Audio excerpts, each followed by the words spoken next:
Year to everybody. 2023 has come in with a vengeance. So we're on day 3. So some of y'all who got New Year's goals, don't quit. Don't quit. We're only on day 3. Today, for the first 3 weeks, we're kicking off Real Talk with some conversations by men, for men, about men issues. And today we're talking about a topic that is passionate to me, and that's Black male equity in education and career choices. You all know I was with JCPS for 20 years. I was an advocate for my brown students, especially my brown males. That's what gave me a target on my back. Well, we'll talk about that when my other project come out. But we have 3 Black men of excellence in the studio today. We got the 2 from B Men, Black male equity, right? Right. Equity. ED, B Men. Jerron Jones, how you doing? I'm black and blessed. How are you? Black and blessed. Yes. That's what I'm talking about. Yeah. Randy Whitstone from the Divine Nine Kappa Alpha Psi. How are you? I'm doing well. Thank you for coming in. And then we have my vet, Dr. Isaac, the mobile vet, who's also a member of Kappa Alpha Psi. How you doing? I'm doing well. Let me get it out the way. Happy Founders Week. Appreciate you. Y'all get it over because y'all know J13's coming and those devils gonna take over. But thank y'all for coming in. We're gonna have some real talk about Black men, education, career choices, y'all obstacles that y'all had to overcome, and y'all gonna encourage the people. So call your people right now and tell them to tune in to Real Talk with Tanya White on WLLV and WLLVonline.com. If you get ready to call about 9:30, if you want to talk to our guest at 502-571-1240. I got a few announcements, then we're going to dig right in. You know, the Louisville Alumni Chapter of Delta Sigma Theta is hosting our annual Scholarship Jazz Brunch on Sunday, January 15th from 12 to 3 at the Holiday Inn East. Tickets are available via dstlouisville.org. You know, we always sell out, you guys. We have outgrown Wildwood Country Club. Now we are at Holiday Inn East. So get your tickets. It's Sunday, January 15th from 12 to 3, Holiday Inn East.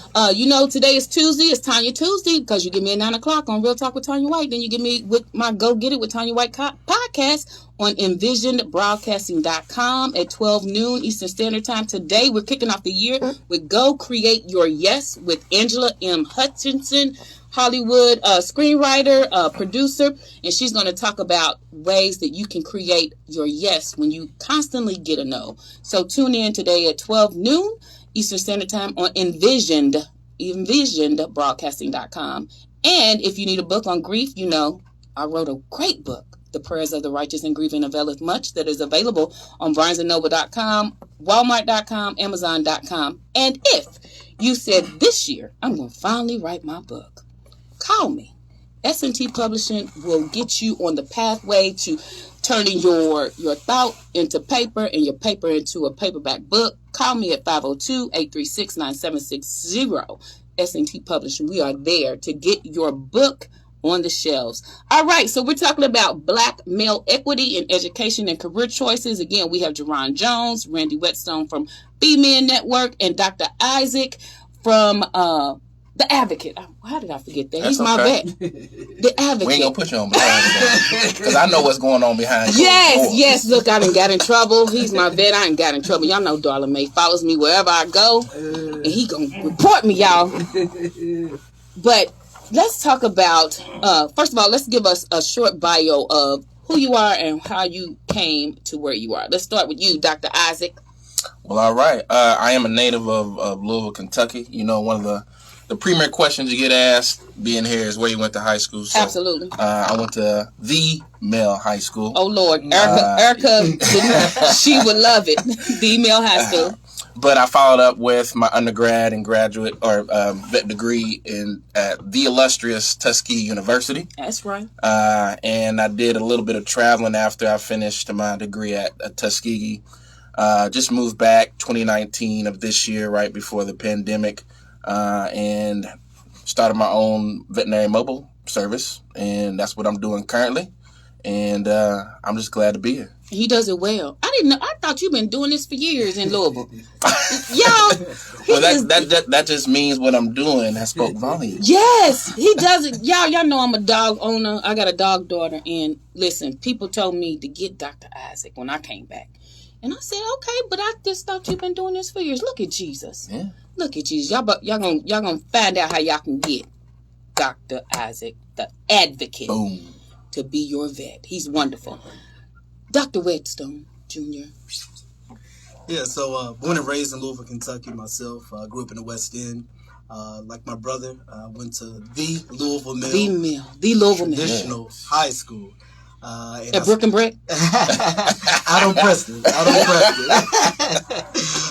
I started my undergrad at WKU. I had a journalism aspiration. Was fortunate to do some sports journalism here in Louisville. I wrapped up my undergrad at U of L. I tell people my really cool undergrad experience was getting the chance to cover the men's national championship back in 2013. So I was writing for the student newspaper, Okay. had the chance to cover that experience. Went on to grad school where I studied leadership, wrapped up my doctorate at Spalding University, and I'm currently a professor at the University of Louisville and a co-founder of the Black Male Equity Network. So really excited about being an inspiration to young brothers and just being a vessel for them as they grow and get older. Well, let's give him a hand for being a professor at U of L. Listen, U of L got all my degrees. And I think I could count on my 3 fingers how many black professors I had. And Joseph Dillard was one of them, the legendary Joseph Dillard. So thank you for going into education at the university level, because we need to see brown people there too. Absolutely. All right, Jerron Jones. Yes, ma'am. Good morning. Good morning. Thank you again for this platform. Again, my name is Jerron Jones. Much like Isaac and Randy, I am born and raised from Louisville, Kentucky. Spent most of my childhood in the West End. Had the distinct pleasure and honor to attend the Central High School. The Central High School. Big ups. Big ups, class of 2004. From there, I went to undergrad at a small Methodist college, Lindsey Wilson, Yes. which is located in Columbia, Kentucky. So I did my undergrad there and had the pleasure to continue my education and do the grad program. Actually, right across the street almost at JCTC, they've got an extended program for counseling. So I did that for a couple of years, and then had the opportunity to apply for the doctorate program at Bellarmine. Mm-hmm. And so I'm currently in dissertation stage as we speak. All right. Good stuff. Yeah. Big so, ups, dissertation stage. yeah. Not ABD, but he's in the dissertation stage. Yeah, so if all goes well, July is my defense month. And so when I leave here, I'm going to the gym and I'm going to write. That's right. Yeah. Keeping the main thing the main The thing. main thing. Listen, And look it's at not this if, black it will excellence. go well. It will. It's going to go well because Yeah. I'm going to be praying because it's going to happen. Thank you for that. July is the 7th month completion, and that means you're going to complete that Absolutely. dissertation. Thank you. And so we got all this black male excellence. All of y'all from Louisville. So you all, and y'all went to public schools, even though y'all went to the Male High School and the Central High School. Big ups to my niece Emery and my cousin Sean who go to Central. I went to Mercy Academy. I'm just a Catholic school girl. So, but I taught in public school, and it was a shock coming from Catholic school to public school. But one thing I learned is that education, discipline, and expectations are the foundation of creating greatness out of all students. And so, even though I didn't go to public school, I brought that, look, you're going to be great. We're not going to buy into this learned helplessness, all these stereotypes, especially for our black males. So how did y'all overcome, even at the male high school in the Central, I'm pretty sure that there were some stereotypes for black males. You want to discuss what you encountered during your high school years and how you overcame it? Anybody can start. Go ahead. Well, so I didn't say this, but my first 2 years of high school, I went to Moore High School. Okay. Which is Big a difference. a bit more diverse in student population. Definitely didn't see a lot of black and brown teachers, right? Mm-hmm. But I was there really for basketball. I went to Moore Middle School, and the coach at Moore, we had a good relationship, and so he kind of... Was that Roy Sutton? Was it No, Roy back Sutton? then it was Norton Fleming. Okay. Yeah, so he kind of coerced me to come to the high school. And so I did for 2 years, but all I kept hearing was how good Central was. There was no uniforms, had a bunch of girls. You know what I mean? And I mean, that's the truth, right? It was HBCU for high school. What? Real talk. Exactly. So at that point, I'm like, okay, uniforms versus no uniforms, and I'm around a student body that looks like me. Yes, yes. And so when I went to Central, it was definitely a culture shock, right? Because, like you said, it was a miniature HBCU for high school students. And so the smartest person in the classroom was going to be black. Yes. The class clown was going to be black, right? Yes. The most athletic person on the team was going to be black. Yes. And so for me, it was like, man, how do I stay focused but still maintain kind of a structure to do well in academically? It was hard. I will tell you that, because, you know, with the season changes, clothes change, right? Yeah. Oh, yeah. And so that was another obstacle with Barry. That's real talk. But, you know, for me, I think I've always kind of had this mentality of when everybody goes right, I'm going to go left. And left may get me to my goal. It may take a lot longer. Yeah. But I know with my personality, my uncanniness and wittiness, I'll get there at some point. And so it wasn't easy, but I also had a small brotherhood at Central who did play sports and who didn't. And so we kind of held each other accountable day in and day out. Wow. So for me, that was the main thing, is identifying my social group, and kind of being committed to them. And you said something very, very important. It was a big difference from Moore, which is primarily Caucasian, not a lot of brown teachers. And then you go to Central, which is predominantly black, a lot of brown teachers who expect you to be great without excuse. And so even though I went to Catholic school, high school, I went to Catholic elementary school, which was all black. It was right across from, y'all, I'm dating myself. It was from Carter Homes in Southwick, New Zion Church. It was Western Catholic. But that's one thing that grounded me, seeing people like me who knew my parents and expected greatness, even though my parents, they demanded greatness. But going to school and getting that same alignment was very critical to my development at that time. So I understand what you're saying when you did that change. Randy, the male high school, and I know, you know, even though it's a great percentage of black people there, but still not Central. not central, and not a big percentage. And I have to admit, during my high school years, it was critical and important to find those small groups of black people, of your family, to keep you grounded in who you are. Many of us came from the same neighborhoods, the same backgrounds and experiences. So while the environment and atmosphere of the school prepared you for really an environment in which you don't really relate to or you don't reflect, it was important to stay tight with those who you did relate with. And so it came with its challenges, but it kind of goes back to how we as the black community, we really are a family, right? And we stay close and we gravitate to one another when we are in those spaces where we, you know, are constantly the minority. But I have to admit, once I kind of got into my profession in higher ed, it was actually my experience teaching at Simmons College of Kentucky that really kind of helped me to embrace me fully in a way that I wasn't able to do in high school. And I have to give a major shout out to Dr. Kevin Cosby, president of Simmons, who taught me things and mentioned things that I would never forget and that I never learned when I was a teenager. And it helped to kind of reshape my identity as a black man.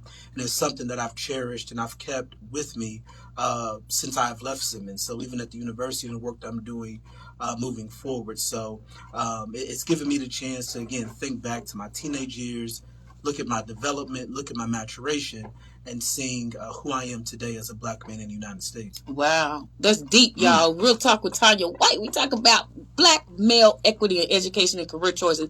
Dr. Isaac, you went to the male high school. You went with Jasmine, right? And Renique? In that group? That's my sister-in-law. Big ups, Renique. She's on Facebook Live. What's up? And so you went from the male high school to Tuskegee. Yeah. Well, basically, my mom, she was in the education system. She was a counselor for multiple schools in the JCPS region. And it was always ingrained to me that, hey, you need to make these grades so that you can, you know, excel. But I feel like I never chose my friends. God chose my friends for me. Mm-hmm.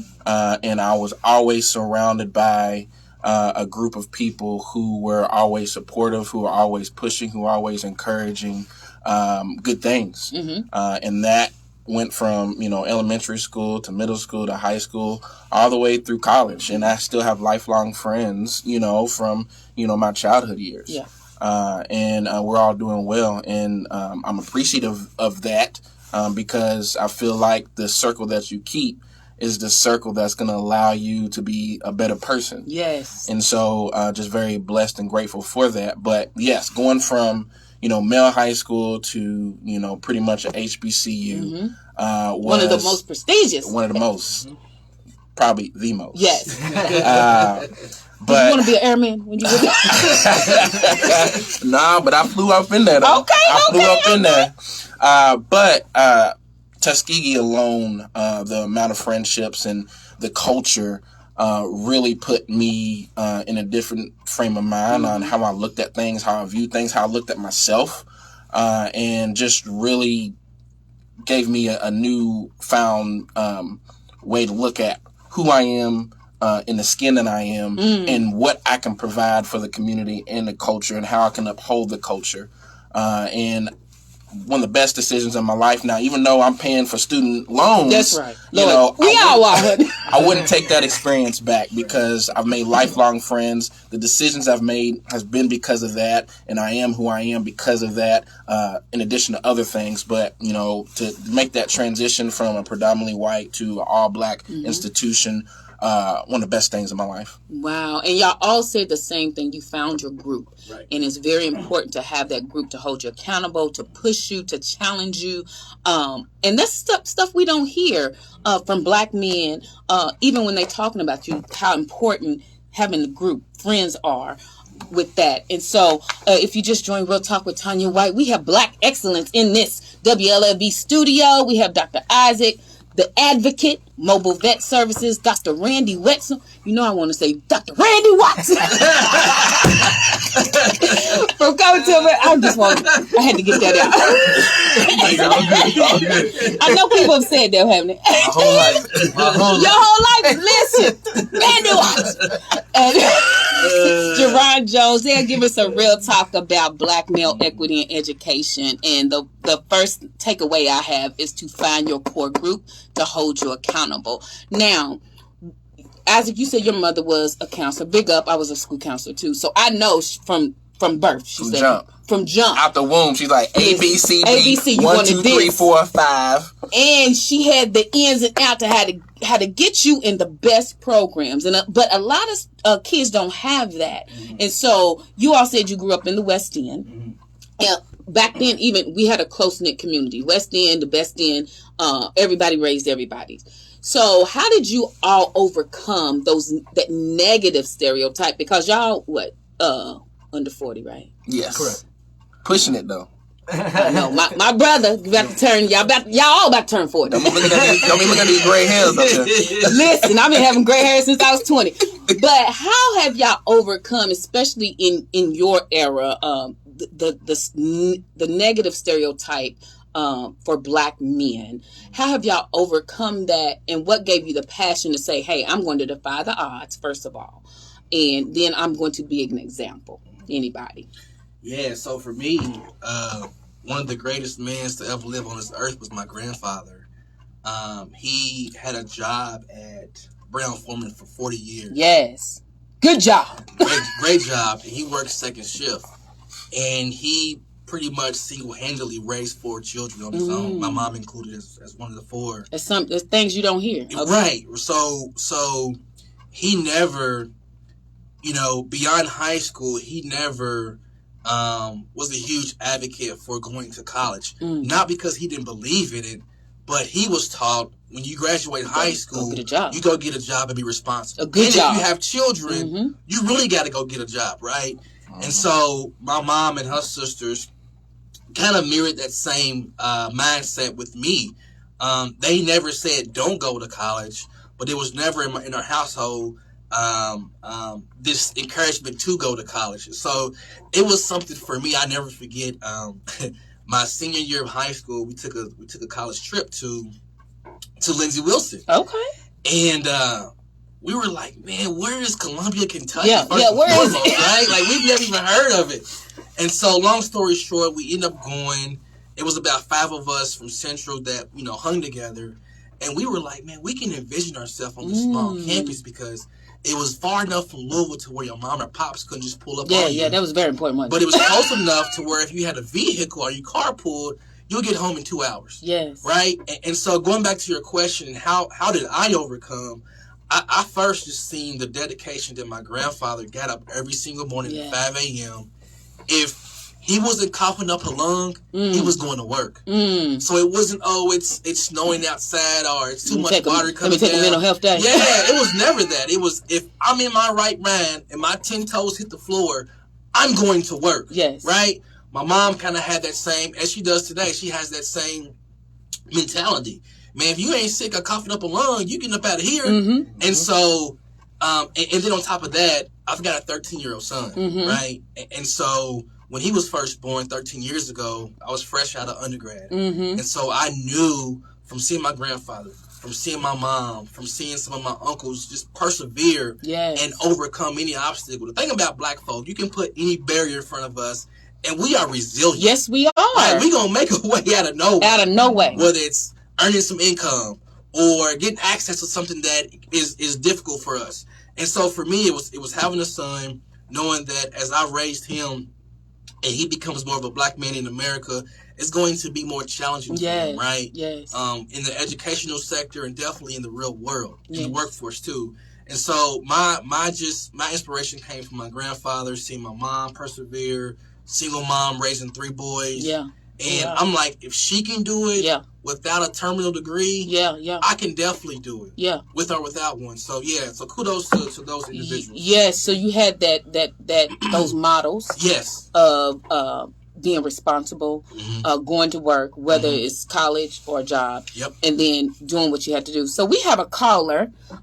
Benny, bring the caller and welcome to Real Talk with Tanya White.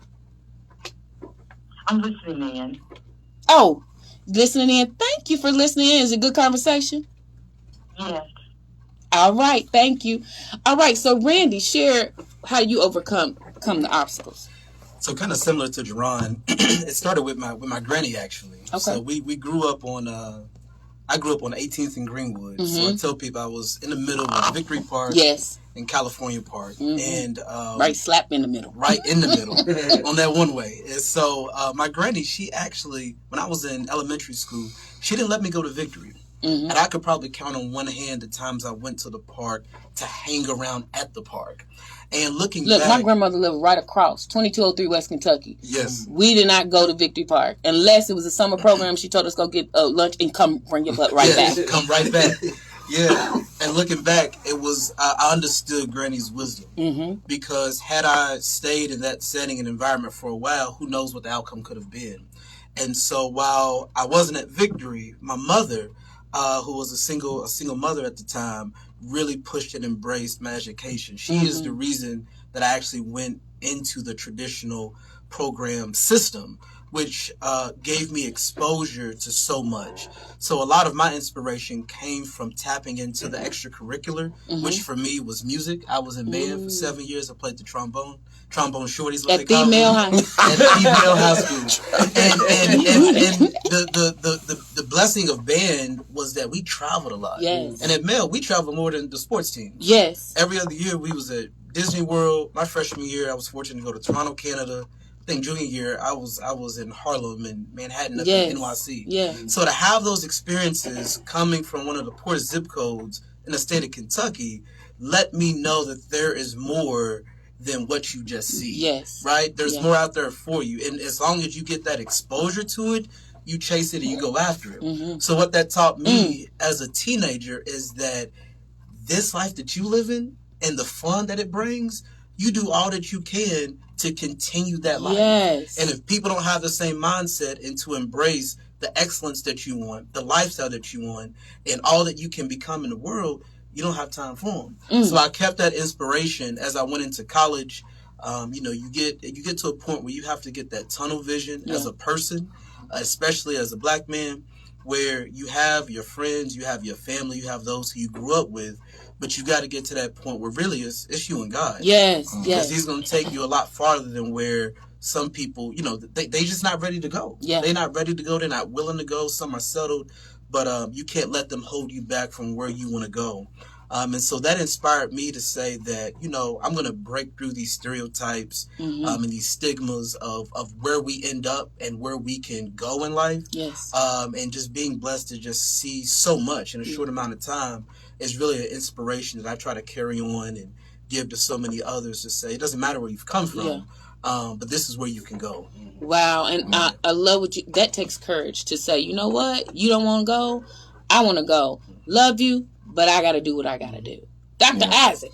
Well, crazy thing is, so my parents, my mother, she actually grew up in a small town north of here, right before you get to Cincinnati, Carroll County. Yeah. And if you know anything about Carroll County, ain't a lot of us. Nope. So I spent 3 you pass years. Right there, go Kings Island. Right. So I spent 3 years of my life there, and then we actually ended up moving to Louisville. And so I spent a lot of time with my grandma and my mom.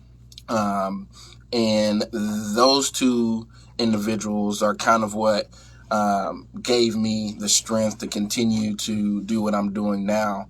I think in anything that you do, you got to be on survival mode. Yes. If you're not trying to survive, then what are you really doing? And so I saw those two women work extremely hard, and I wasn't much of a talker. I was more of a listener and an observer, and I took all that in to understand. I was like, well, if these two women can do this, then what am I capable of doing? And my grandma and my mom have always taught me, we are just trying to do better than what was done for us. Yes. And so now that they've done their due diligence, that's what I'm carrying on, is being able to survive, being able to be an advocate for people that have the same skin color as me.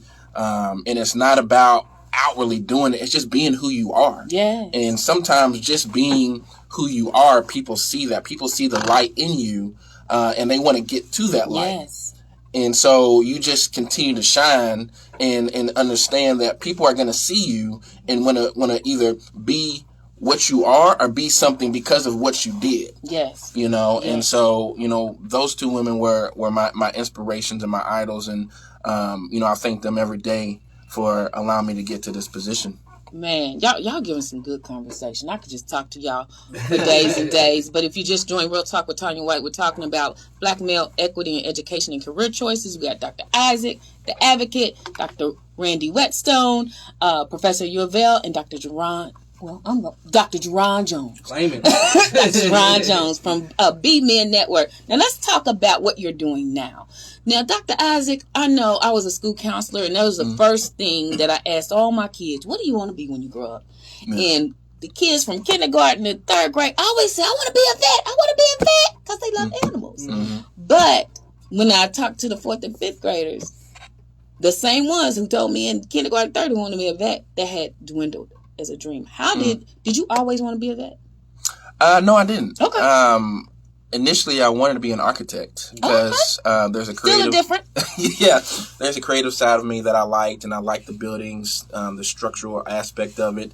But all that changed when we ended up getting a house that had a fenced-in backyard, and I had always wanted a dog. And so when I got my first dog, those dreams and aspirations of being an architect kind of dissolved, and me being a veterinarian evolved. You get that? Yeah, I'm with the rhyming words. I told you I'm in education. So that's how all that started, and I kept with it. I held myself accountable. My parents held me accountable, and I just continued, just like they were saying, tunnel vision. Yeah. I made sure that I kept my eye on the prize, didn't let any distractions get me from where I wanted to be. Yeah. So when you tell your friends I'm gonna be a vet, what did they say? For real? Because honestly, during that stage of my life when I decided to be that, I was petrified of dogs. Oh really? Oh yeah, I couldn't stand them. I was so scared. Now that is some real talk. Every one of majority of my friends. He's a dog whisperer. Right. Now. Majority of my friends in the neighborhood had dogs, and they always knew if Isaac was coming in, your dog had to be put up. Yep.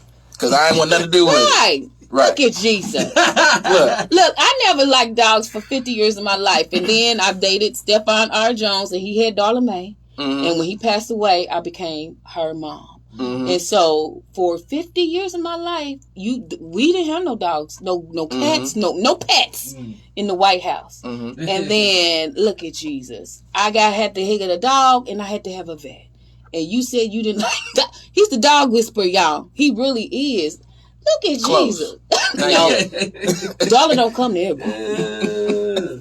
But that is interesting. Wow, Dr. Randy, did you always want to be a U of L professor? At one point, I really did. It was a passion of mine. Wow. I didn't envision going into education when I was younger.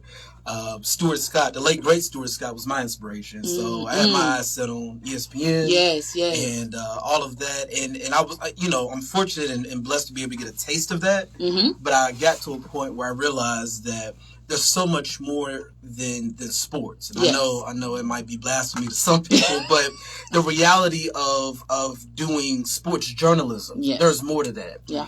So when you see that your life is being taken on most weekends, most holidays, mm-hmm. day and night, I'm like, there's more that I want to do to contribute, to give back to the world. Mm. And one way that I saw to do that was through education. Knowledge is power. Yes. And with that, you're empowered to do, whatever it is that, is on your heart's desire. And so I just got this craving for learning in my early 20s. And I realized that, I want to invest into people. It's something about that process mm-hmm. where you just drop seeds of knowledge and insight, and you see how that seed can come into fruition with that person. Mm-hmm. And you look back and you really think about your life journey and what you learned and how that begins to just multiply in the world. And it's something about that process that just gives me a motivation and a hunger every single day to say, all it takes is one. Drop a seed in one, and you never know how that's going to manifest in that person. But it's a reproduction of what has happened in your life. Yeah. And so that process is something that wakes me up every day to live, to not give up, to not quit. And again, it's rooted in knowledge and all that we do, especially as Black people. You have to get knowledge, get insight. When you get that vision, write it down, make it plain. Yes. And really be a lifelong learner. There's a quote I love from Gandhi. Gandhi said, "You should live as though you would die tomorrow. Yes. But learn as if you would live forever." Yes. So we have to be lifelong learners and challenge ourselves intellectually to all facets of life. Like, we all have our discipline, all of us. Mm-hmm. We have that one thing that we know, but we should be kind of exposed to a little bit of everything, right? Yeah. So just that hunger for learning, just something about it that I love, I embrace, and just want to continue to learn as much as I can and give to others also. My goodness. All y'all need to write a book. I'm for real, I'm going to give y'all a card because I'm just loving listening to y'all because this, again, is not like on the forefront of having conversations by men for men and intellectual conversations about, I'm doing this because it's my purpose. I'm having accountability. Jerron, give us your insight. Yeah, so when I was a freshman in undergrad, I knew early that not most 5'8" guys go to the NBA. So that dream was just shattered quick. And so you got real. Yeah. So midway through my maybe junior year of my undergrad experience, I started having this interest in like pharmaceutical sales. Mm-hmm. Cause I'm like the legal ones. The legal ones. So I'm like, I can talk to anybody. I could sell anything. Cause my high school career, I used to work in sales at a shoe store, Finish Line. Mm-hmm. And so I could sell you anything that you had an interest in. And so, my senior year of college, I started applying for like these different pharmaceutical companies. Merck and Company, Johnson, Pfizer. Yeah. At that point, I wanted to relocate to either Chicago or Indy. Mm-hmm. But, within that sector, it's hard to get in if you don't know anybody already within. Absolutely. And so, of course, I didn't hear any emails back. So I'm like, man, what am I going to do? And so one of my high school and college buddies who went to Lindsay with me, his name is Aaron Sparrow. He was a year ahead of me. So he graduated 1 year before me in undergrad. And so after his undergrad experience, he went to grad school Mm-hmm. at Lindsey Wilson, and it was a Master's of Human Services and a specialization in mental health counseling. Mm. So he was like, Jerron, man, I think you'll be a good fit for this program. Mm. Here's a link, check it out, see if you like it. I'm like, counseling? Mm-hmm. I don't know, bro, but I'll check it out. So, long story short, God had other plans. Yeah. And so I didn't mention, but my daytime job, I do clinical outpatient therapy. Okay. So I diagnose, I do individual group counseling.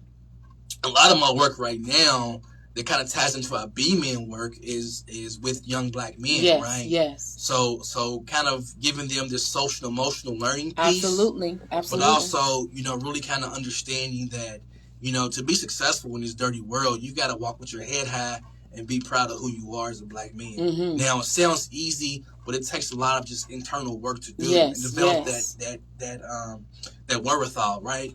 So, so I do mental health therapy every single day. I love it. And going back to Randy and I, we're quote being. So one of my favorite quotes from Ali is the rent you pay on earth is a service you give to others. Yes. So more than anything, it's not about, for me, it's not about money.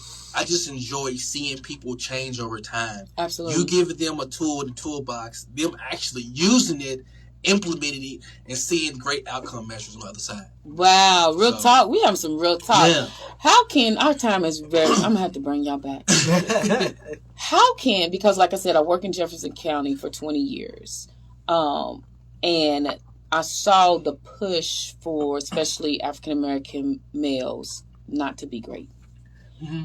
To have that learned helplessness, mm-hmm. to buy into negative stereotypes. Give me one thing that you wish our public school system, not just in Louisville, not just in Kentucky, but this is a universal epidemic, could change. So to ensure, because you know that black males are always in the gap group when it comes to academic learning, testing, and all that. What can the educational system do from K through 12? Because I know you see it, Dr. Randy, at the college level, that some are not as prepared as they need to be. What can they do at the K through 12 level to ensure that we have a Dr. Isaac, Dr. Randy, Dr. Jerron?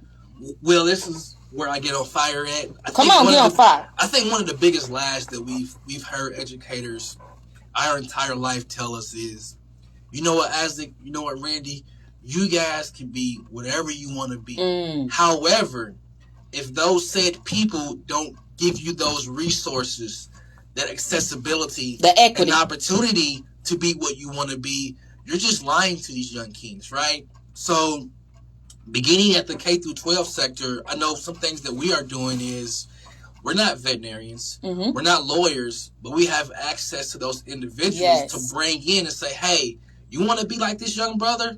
He looks like you. Mm-hmm. Ask him questions. He's a real person. Touch him. Get to know him. And so for us, it's all about providing access and opportunity. Mm-hmm. To me, it's not an achievement gap.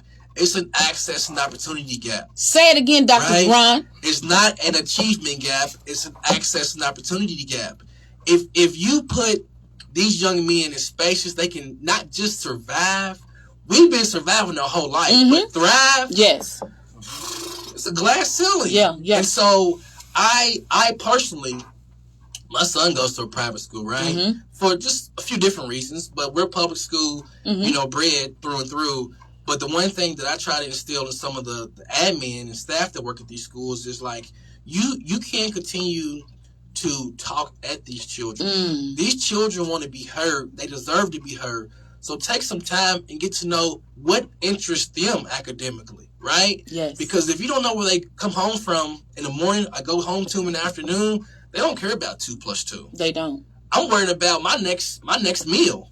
Yes. Or if my clothes is going to be cleaned the next day. So mm-hmm. I won't come to school and be the joke of the session, right? Mm-hmm. So we have to get back to learning the culture in which we serve and mm-hmm. what that really means. Yes. So yeah. And it's not just a social economic, because a lot of well-to-do kids have difficulties. When you said you work with mental mm-hmm. small groups. Mental health is a big thing. Huge.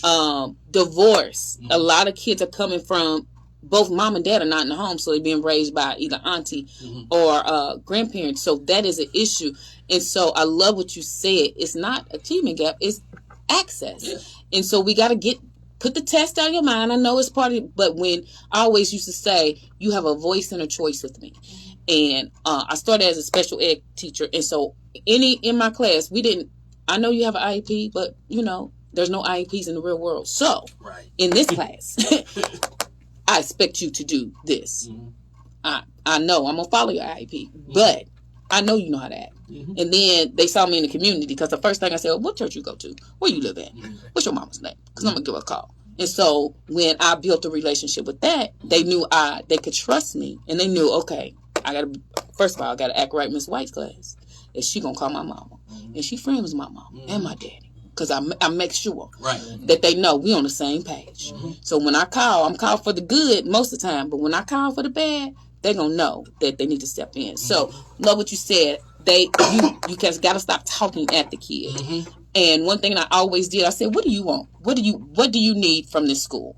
And you'd be surprised. Kids will tell you the truth. They would tell you who don't like them, what's really going on in the teacher's lounge, because they know who's doing what and what they feel. So I love what you said. Don't talk at them, but give them a voice. Dr. Isaac. I also think that you've got to give these individuals time and patience. Yes. And understanding and love, because those emotions are raging from different variations. And so you need to be able to tap in, and instead of saying, hey, did you do your homework? Hey, how are you today? How can I help you?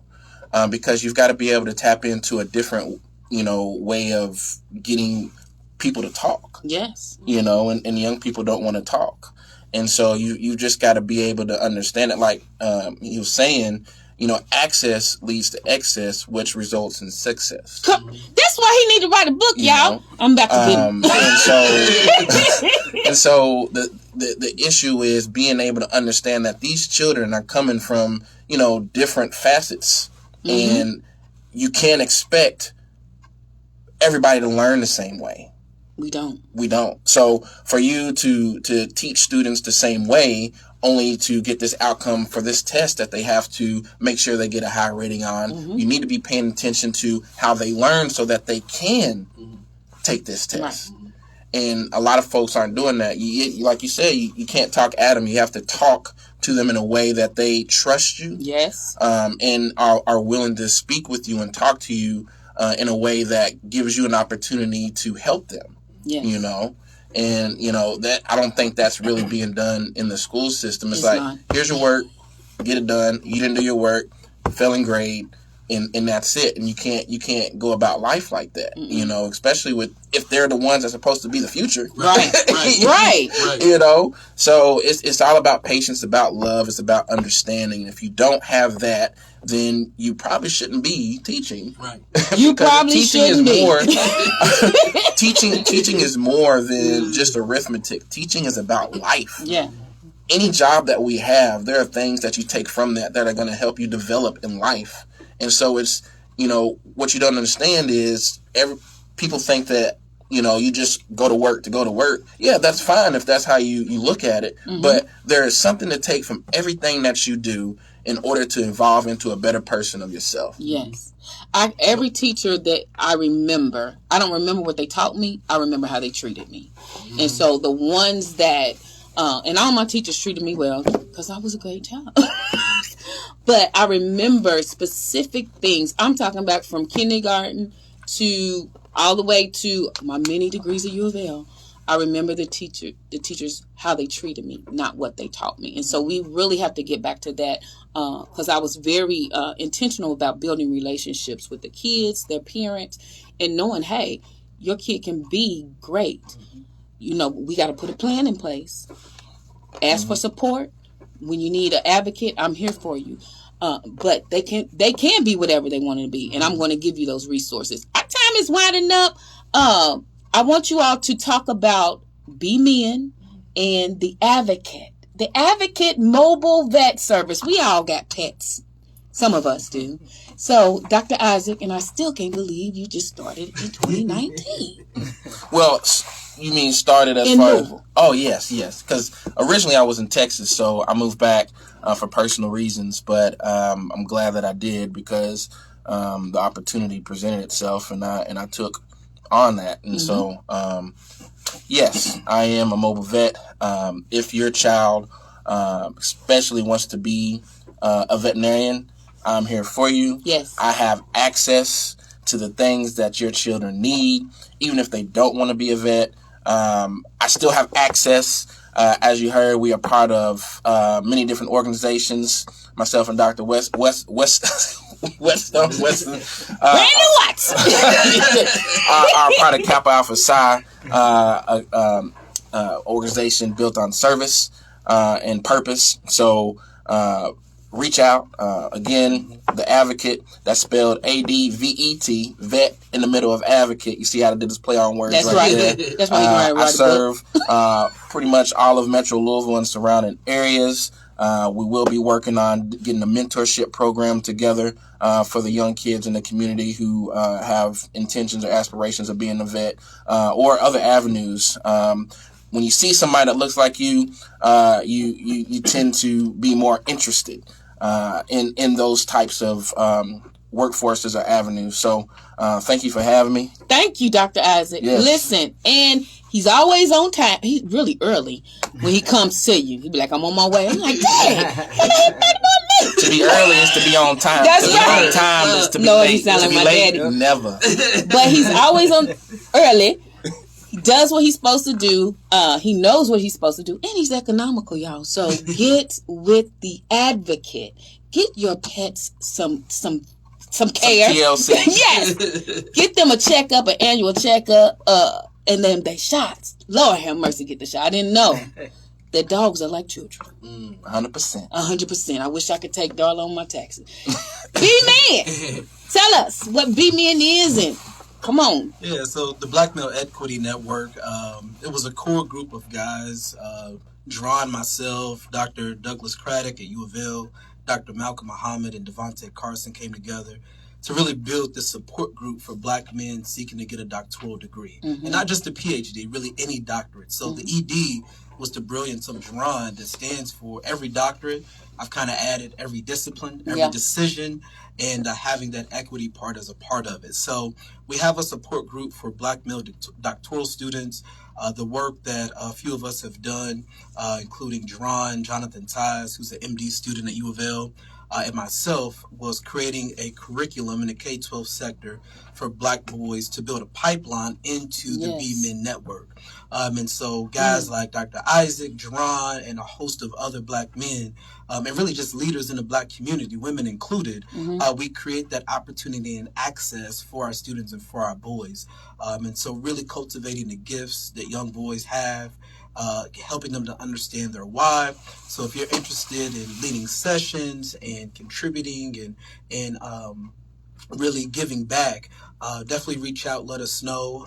But I see B-Men expanding a lot more, even in 23 and beyond. So having a team of just scholars, research and consulting is out there.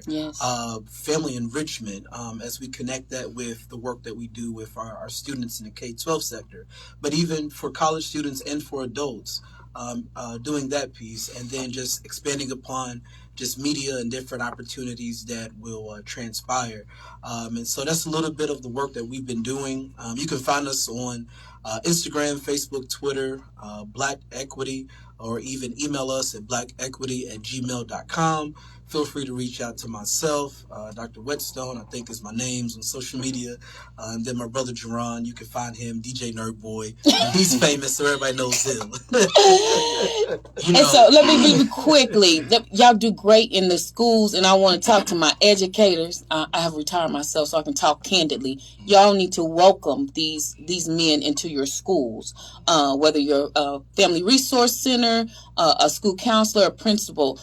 This is what you need, because as Dr. Jerron said, there's no achievement gap. It's access to that. And so this is an organization, and you're talking about, you always have the problems of the brown male students. They are providing a solution. So get with them.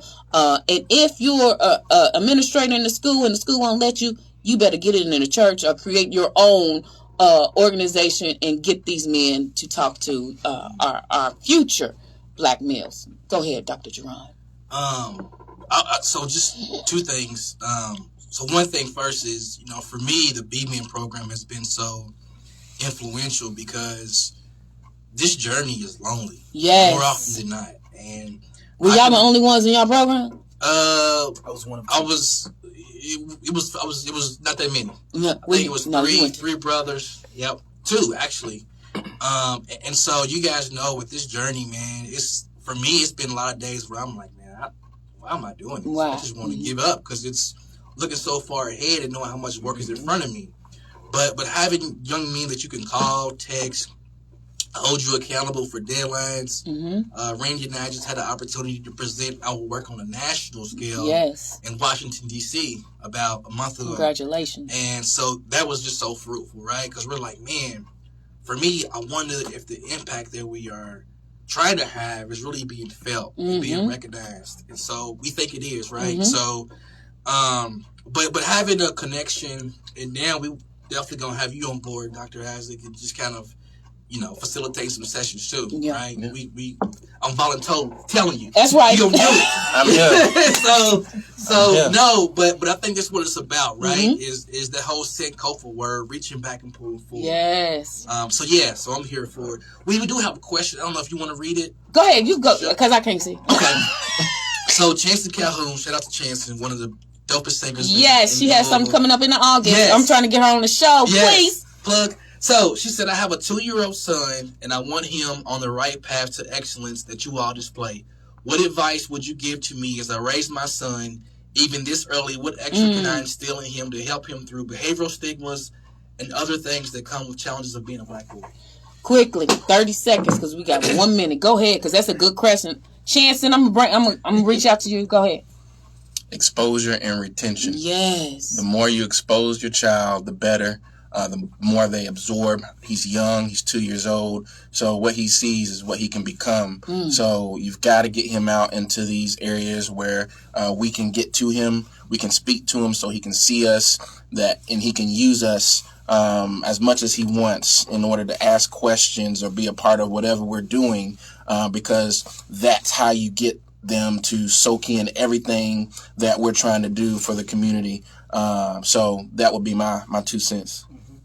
I would add, just through your love, as you begin to learn more about his personality, embrace that, love that, and really cherish it, because you'll be able to identify the potential that lies within him.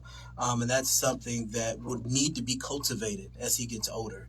And so buying into that, believing in that, will just do wonders as he continues to get older as well. Wow.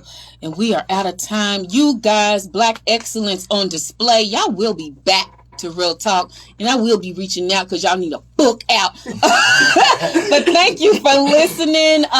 Dr. Ron, I'll wait till after your dissertation. Thank you to listening today. Please share this. Everybody's been on live, so share it. This was great conversation. Connect with them. Get the B-Men in your school, in your church. Get Dr. Isaac if you have a pet. We out of here. Tune in next Tuesday at 9. Thank you, Vinny. Yeah. Thank y'all for listening. Y'all was amazing.